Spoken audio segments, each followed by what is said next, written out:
ஏழை பையன் இல்லை வந்து ஒரு எதுவும் பண்ணாமல் அவன் வந்து வாழ்க்கையில் என்ன பண்ணலாம் அப்படின்னு யோசிச்சுட்டு இருந்து சும்மா இருக்கிற ஒரு பையன் ஒரு சீப்பான ஷர்ட்டு எல்லாம் போட்டுட்டு இருக்கான். அப்போ வந்து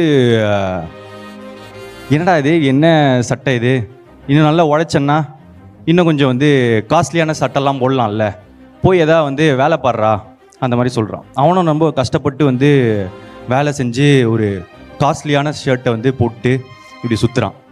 அப்போ இன்னொருத்த வந்து சொல்கிறான், டேய் என்னடா இது புது சட்டெல்லாம் இந்த மாதிரி காஸ்ட்லியாக இதெல்லாம் போடுற, இனிமேல் நீ பழசை மறக்கக்கூடாதுரா, எப்படி இருந்தியோ அப்படியே தான் இருக்கணும், காசு வந்துடுச்சுன்னா எல்லாம் மாறிடுவியா அப்படின்னு வந்து கேட்குறான். இப்போ சரி நம்ம பழசுக்கே போயிடுவோம் அப்படின்னு சொல்லிட்டு அந்த பழைய சட்டையை எடுத்து திருப்பி போட்டுக்கிறான். இப்போ இன்னொருத்தன் வரான். இன்னொருத்தன் வந்துட்டு, ஏன்டா இது, ஏன்டா இப்படி நடிக்கிற, அதான் காசு வந்துடுச்சுல்ல, கொஞ்சம் பெட்டராக எடுத்து போடேன், ஏன் இப்படி நடிச்சுக்கிட்டே இருக்க அப்படின்னு வந்து கேட்குறான்.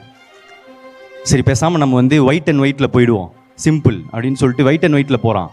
ஒயிட் அண்ட் ஒயிட்டில் போனால், டேய் வயசுக்கு தகுந்த மாதிரி எடுத்துக்கடா, ஏன்டா இந்த மாதிரி ஒன்றும் பெரிய மனுஷன் மாதிரி நடந்துக்கிற அப்படின்றாங்க.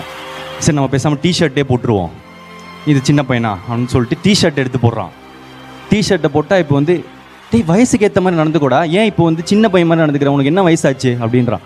எனக்கு டிஷர்ட்டும் வேணாம் எதுவுமே வேணான்னு சொல்லிட்டு சட்டையை கிழிச்சு போட்டு வந்து ரோட்டில் சுற்றுறான். சுற்றுனா, ஐயா பைத்தியம், சட்டை இல்லாமல் சுற்றுறான் பாரு அப்படின்னு சொல்லிட்டு சொல்கிறாங்க. இப்போ இதுலேருந்து என்னென்னா, நம்ம மற்றவங்களுக்காக வந்து மற்றவங்களுக்கு பிடிச்ச மாதிரி வாழ ஆரம்பிச்சோன்னா மென்டல் ஆகிடும். ஆமாம். ஸோ அதனால் மற்றவங்க வாழ்க்கையை வாழட்டும், நம்ம வாழ்க்கையை வாழ்ந்துக்கலாம் நமக்கு பிடிச்ச மாதிரி.